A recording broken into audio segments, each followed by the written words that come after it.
Hey guys, it's Chris with Drop Dice. So I'm back again. It's been a while, and I apologize. Unfortunately, kind of sporadic recording has been kind of my norm lately, and that's just unfortunately a little unprofessional on my part. But I've had some real life things that have been changing around me, and it's caused some irregularity inside the broadcast. So I do apologize, but I'm hoping to have all that sorted out so that I can get back to kind of more regular postings.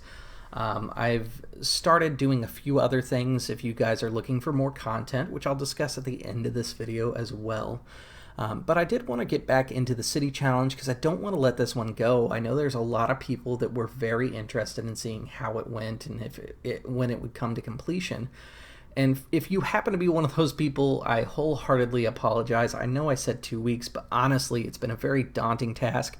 And I'm about to show you guys how incredibly big this project actually was, and 2 weeks was not a very good idea for me to try and plan this in because I bit off a lot more than I could chew, but I am very happy with the results that have come from it since I've done this. So let's kind of jump right into it. So just as a reminder, this is a challenge to build a city. I'm not going to go over the details because this video is going to be long enough as is. It is going to exceed the normal 10 minutes that I try and limit myself down to during GM helpful videos.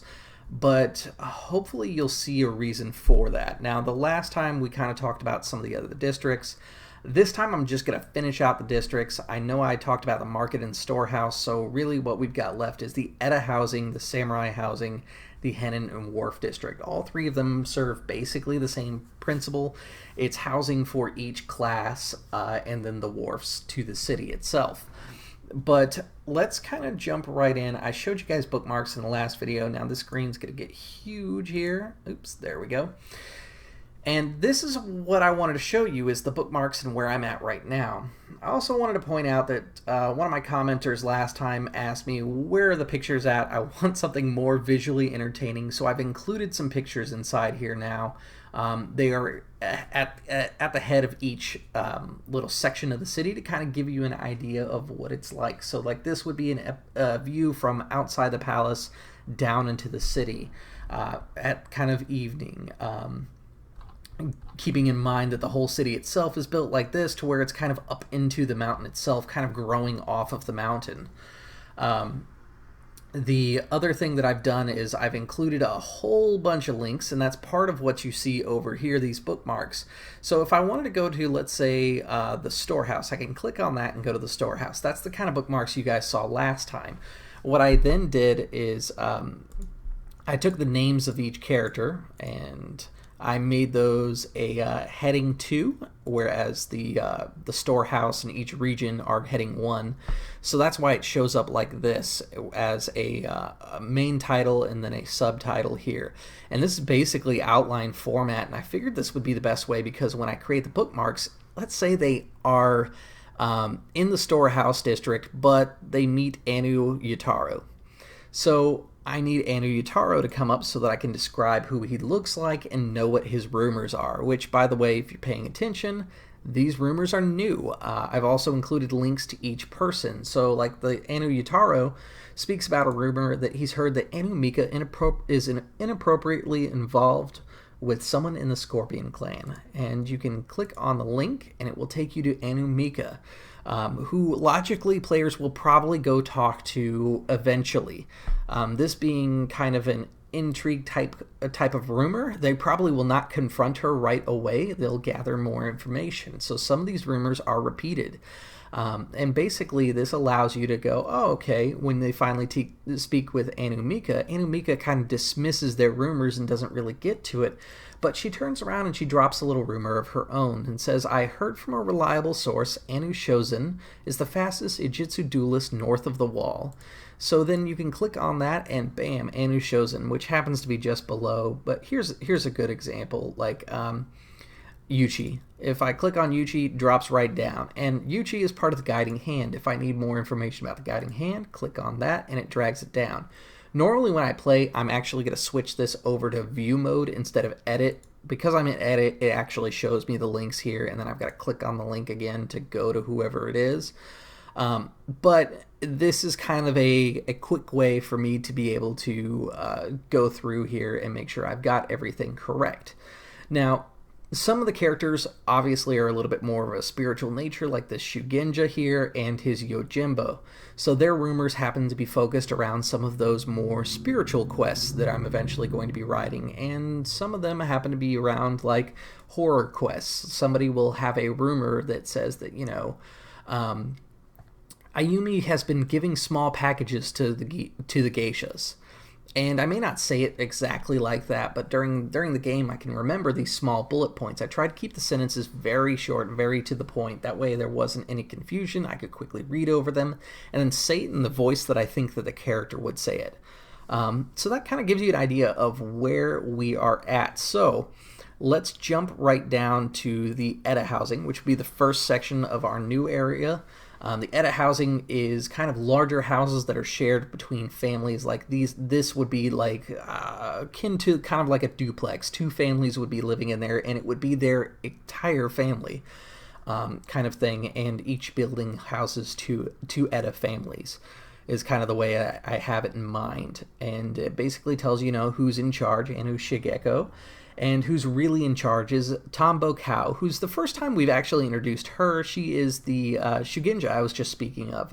Think of it as a cleric or a holy person if you're not familiar with Legend of the Five Rings. And then from here, it basically goes into what Eda live and basically spend a lot of their time inside the Eda housing district. And some of these people are informants, and they may be affiliated or unaffiliated. So, like, for example, Shin is an information broker for 1,000 notes. He's actually in 1,000 notes. However, he brokers information to those that are willing to pay. And that kind of fits more with the 1,000 notes because they trade information for information. And he is very welcome and willing to trade any rumors that he gathers if you can provide him your own rumors. Which, depending on the accuracy of them, will determine if Shin will believe your statements. He's going to be a character that is very good at detecting lies, and he's going to be a character that is kind of in the know. So not only do you have to present to him rumors, you have to present to him mostly true rumors and rumors that he doesn't know that he could find valuable. So Shin is an interesting character to work with, and Shin has some juicy rumors to share as well. Like, he speaks of Daisuke, who speaks with serpents for the right price. And that is a flowery way to say that Daisuke, who is the gentleman right here, is an information broker to the Jade Serpents, but he is unaffiliated, meaning that he trades information mainly with the Jade Serpents, and for enough coin he might trade with the players, but he is not affiliated with the Serpents because he doesn't believe in their fanatical religion. And he knows something about Shin as well, and his is another flowery turn of phrase, and basically it says, Shin trades notes with those with enough money to afford his services, meaning that you can get Shin to talk so long as you have enough money, period. And I think this was a really great way to introduce NPCs through NPCs and make it very natural. So I've included a bunch of these rumors. Some of them are true, some of them are false, and I pretty much left it up to whoever is running this game to decide what rumors are true, what rumors are false, but I've seeded them all over the place. Again, some of them are repeats. So, like, for example, you might see that Shin is inappropriately involved with someone in the local geisha house twice, or something similar to that, or they'll say that Anu Shigeko is inappropriately involved with local geisha house. These are the kind of rumors that are common and might be written off because it would be impolite to suggest such a thing. But that's basically the Eda district. There's a lot of NPCs that are around inside the Eda district because that is mostly where you're going to find your household servants, people who work inside the any building or area, really. Now, the interesting part is the point of interest. There's no real point of interest in the Eda housing, at least publicly. The streets are claustrophobically tight, and more than a few of the tight alleys have been lost to hidden deals and illegal activities. So the real draw to coming to the Edo district is the fact that you can kind of get away with things there, that you can make deals and consult in illegal activities there, which no other part of the district, no other part of the city, I should say, really has going on for it. From there, we go into the samurai housing, which, again, another mood picture here to just kind of set the tone of, the waterways within the city, having these little private bridges to houses that are kind of built on almost their own islands, or at least kind of along the riverbanks and everything like that, to kind of show the extravagant wealth of the samurai families. And again, this is basically the same questions we've seen before, and this is where we actually really meet Anu Shigeko, who is the female who's in charge of the three last districts that we have, the housing districts. And she is actually part of one of our factions, the Guiding Hand, even though she is also part of the Imperial family. The Guiding Hand is basically designed so that they can help the family continue to rule in a just and appropriate way. So if you wanted more information, you could click on Guiding Hand, and basically it's going to tell you the same thing. Their sigil is an open hand with the fingers pointing down, and their motivation is to prevent the fall of the Anu family in Toshi, Jeido, no Kawa. It's founded by loyalist Eda and Henin, mostly servants. However, like I said, there is a few unique people that are not servants, like Anu Shigeko and Tombo Cow, who are members of the Guiding Hand. And then it kind of goes into some of our non-local residents, like Tombo Cow and Tombo Ichiro, who are visiting. And then we've got a couple other people. And whenever a person is sworn to his particular family or a person, I always make sure and mention that, so that if that becomes a question of who they're sworn to or where their allegiances lie, I've got it written down here as well. And this is all just really, like I said, to prepare me for a game.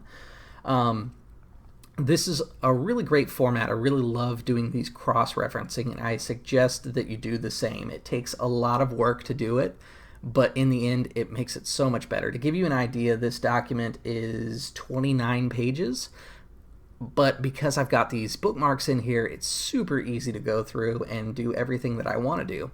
So why does the samurai housing exist? Again, it's to house the samurai of the city. And points of interest: the air is sweet in this district, the streets are busy during the day, and everyone seems friendly. There is a large shrine, There is a large shrine dedicated to the seven fortunes of Rukugan called the Shrine of Good Fortune. The shrine is well taken care of and is often decorated for every holiday and festival. And this is more of kind of a spiritual center point to the city, because in a game where spirituality is very important, it only makes sense that there would be some sort of temple in there. The Henin and Wharf District, this is a great picture that I found, which is, I believe it's supposed to be the mantis, but this woman here is just super provocative for the image, as far as like getting your brain thinking about what the Henin and Wharf District should be about. She looks like she's a smuggler that's seen some stuff, and she is not going to put up with this wharf manager's flack attitude that he seems to be presenting. So I thought it was a really great image. In fact, they might be Dragon Clan because of the little scales inside there. But regardless, you get the idea right away that this is a district where a lot of stuff happens, both legal and illegal. And it kind of sets the tone for some of the Henin that work here, which is the working class.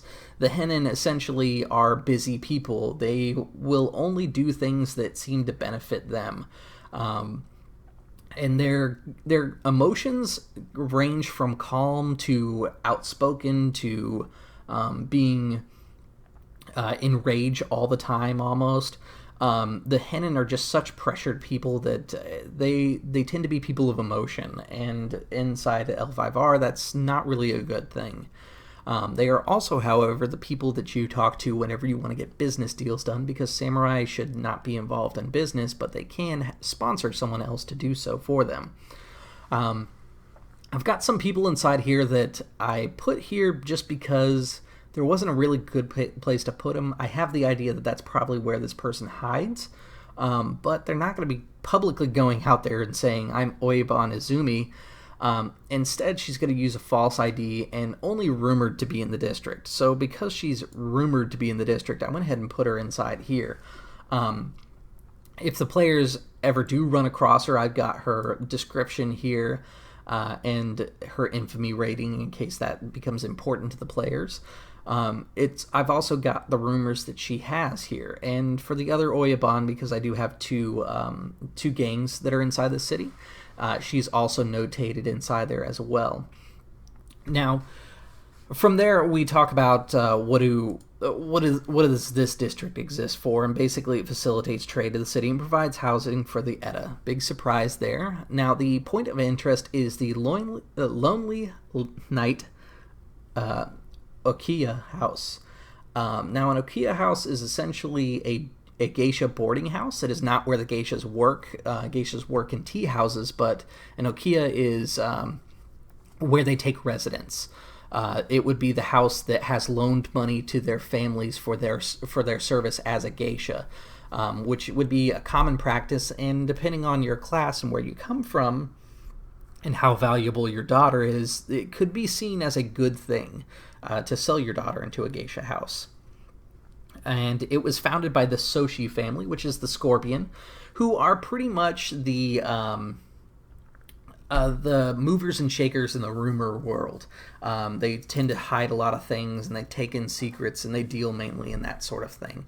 Toshi Takahiro is been sent by his family to supervise. So if you wanted to see him, again, just a quick click, and there is Toshi Takahiro.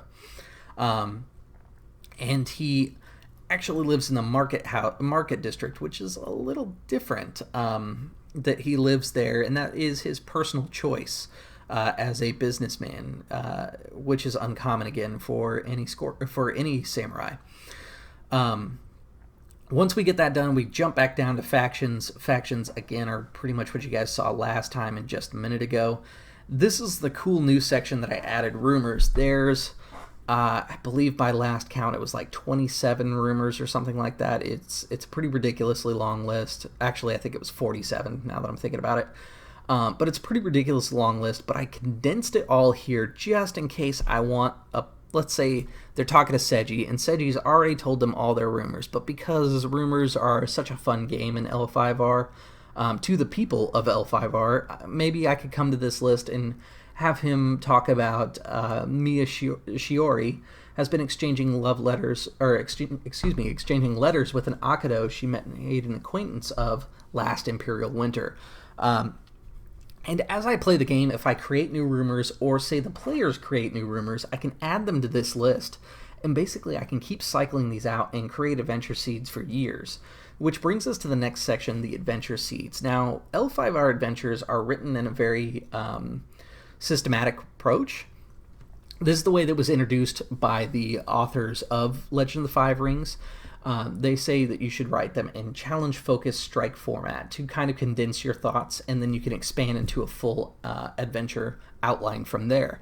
And it's a great skeleton to get you started. So, the horror seeds here. The first one I have, who is your mother, little one? And this is involving a particular type of Oni that is a shape changer, which is the Peckle no Oni. Basically, its favorite thing to turn into is small, innocent-looking children so that it can hunt down their family. It's a pretty terrifying monster, and basically the challenge is right here. The challenge is the introduction. What gets the players involved? It's rumors most often. Focus is the idea, and strike is the kicker, the punchline, and the conclusion all in one. So right here we talk about the challenge. The diviner Tombu Cow, who actually has the link again, Tombo Cow has recently spoke of seeing dark omens in the waters of the city. That is the rumor.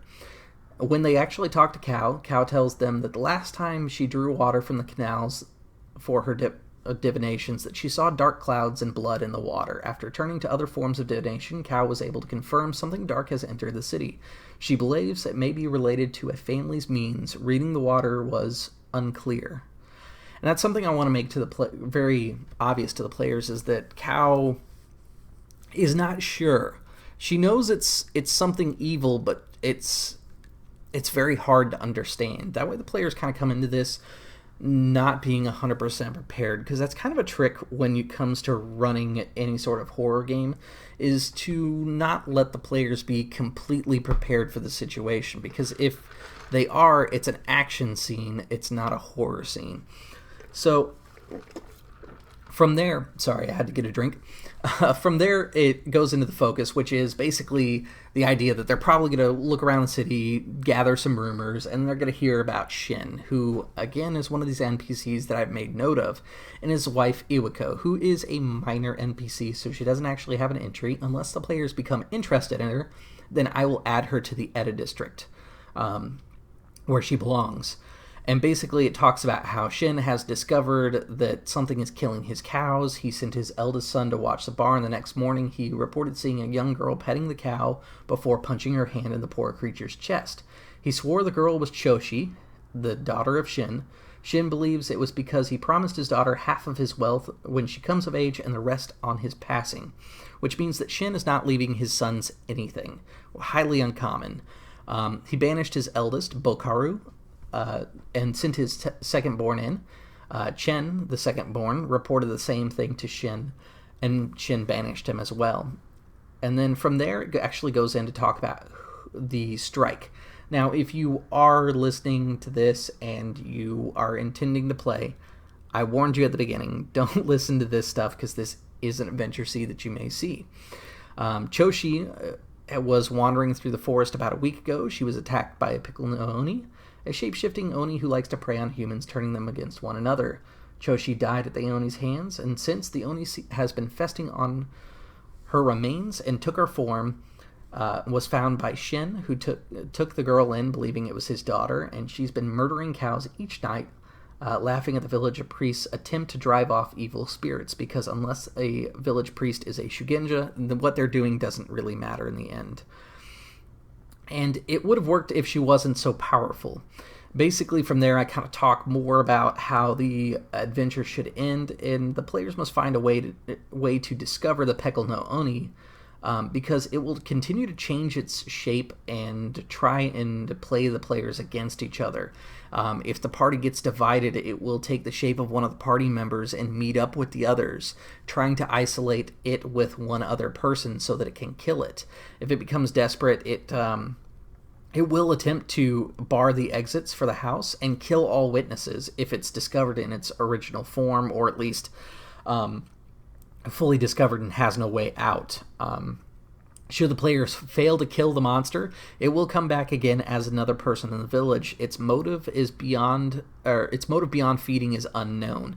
And I left this here because I may discover a motive through play for why this creature is doing it.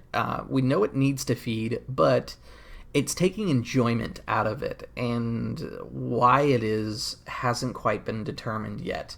And it's not necessarily super important. If they win, they kill it and the monster's dead, and maybe they just assume that the monster was there to eat. But if it keeps coming back into the village, it has to have a better motive. So if the players don't kill it, then I have to create a motive. I've got another one that I'm working on right now called Something Black, and basically each adventure will kind of tie into each other, kind of related. So ideally, when they help Shin out with this one, Shin's going to give them a little bit of knowledge about Something Black here, and he will say, Oni are hard-pressed to enter cities on their own.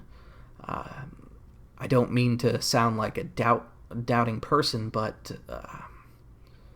I heard rumor that the fortunes were not protecting us as well as they should.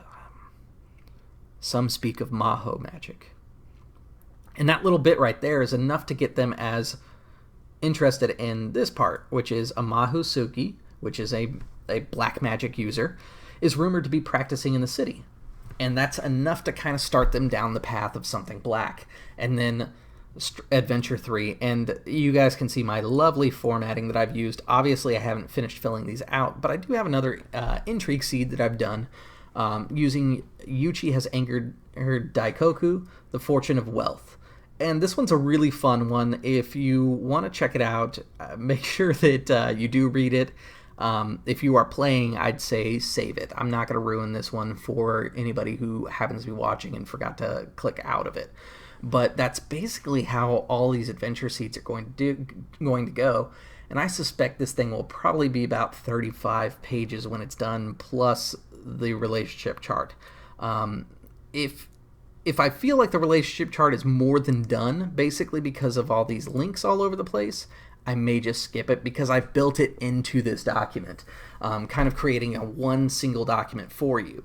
This will be put up as a free venture, so anybody can get access to it, just like you've been able to get access to it throughout the whole process here. But I did want to share where I was at inside the progress, just because it's been a lot of fun. Now, I'm going to switch scenes real quick here on my XSplit, and let me do that real quick. And one of those. So I wanted to switch scenes real quick because I wanted to talk about just some different things that have been going on. For those of you that have not been to the website in a while, I do encourage going to the website, dropdice.com. There is my blog on there. And I put up 2 recent posts in the past month. I've spaced them out every 2 weeks. And I think that's the order that I'm going to do these posts. I've got 2 more that I'm going to do. But basically what I'm trying right now is to do a podcast that is about my homebrew world of Stratmere. And Stratmere is the one that if you watch the world building series, that's all about Stratmere. I built it online. And basically the podcast goes over the lore of the world. The last one that I did, which is episode 2, is called The Unvanquished. And basically it explains the origins of liches inside Stratmere, and it explains how liches are made now. That there is actually one lich out there that knows the secret and doesn't share it with anyone, but he is willing to turn other people into liches. Is a very strange character who has a very different approach to becoming a lich than some of the other game systems that I've seen out there. So if you would love to listen to that, that'd be awesome. And I would love to hear any sort of feedback that you have. If you like the intro, don't like the intro, think the pacing is off, maybe don't like the voices that I'm doing inside there, or you do like something else, or you see something that stands out as a lot of fun, make sure that you do comment on that. If after I get done with the 4th one, because I've dedicated myself to trying it at least 4 times to see if I like doing the podcast every other week, and to see if I like doing the podcast in general, I will then go ahead and transfer those over to something like Podbean for a actual podcasting service. But for now, they're going to be housed on the website. The other bits that I wanted to kind of give you guys a heads up on, I am planning a adventure in Stratmere, actually taking place in the Freelands, which is kind of my Tibet meets the Wild West kind of area, which is as awkward and cool as it sounds. There are cowboys riding dinosaurs with revolvers and rifles. It's pretty ridiculous. While at the same time you have Tibetan priest-type birdmen running around. It's a lot of, it's strange. I'll give it that. It's a Weird West type setting. But I'm really looking forward to it. It's going to be at least a 3-part adventure. I will probably do 1 part each month. It kind of depends on my players, but it'll be on Wednesdays when it happens. And I will make sure to put up an event and advertise it a little bit ahead of time on my Facebook page. But the event itself will be available for you guys to see popping up on my channel a little bit ahead of time. And if you do want to join us for the chat, we're going to make sure and check the chat and be communicative, or we're going to communicate with our chat base through at the break and at the end as well. And if you are interested, the signups for that game are still going on. It's in the Absolute Tabletop group on Facebook. I will be taking signups for it pretty much until Friday. Friday morning, I will be making my choice of the players that sign up. For anybody who hasn't played with me before, the one thing that I really encourage players to do is pitch me your concept, because if I like your concept, I'm going to want to see more of it, and you will probably guarantee yourself a seat with a strong concept. And that doesn't mean that you got to write a lot of stuff. Just come in with a very solid idea of something that you are excited to play, not something you think will impress me. Because I pick up a lot on like what I think people are excited to play, and that's usually the kind of players that I pick. So, with that, I do hope to see some of you guys watching and commenting on the new little 3-part adventure. If it turns into something that these guys really like and that the viewership likes, there may be more adventures afterward, either in that region of Stratmere or just in general in Stratmere, because I'm planning on doing more 5th edition adventures. It's a little easier to run and a little easier to find people. And eventually I want to have a full campaign group on the website again, or on the YouTube again. So if you guys are excited to see that, let me know in the comments. If you want me to just stick with GM advice and not do any campaigns, I'm sorry. I'm still going to do campaigns. I love playing games. With that said, guys, thank you for tuning in. And as always, I'll see you at the gaming table.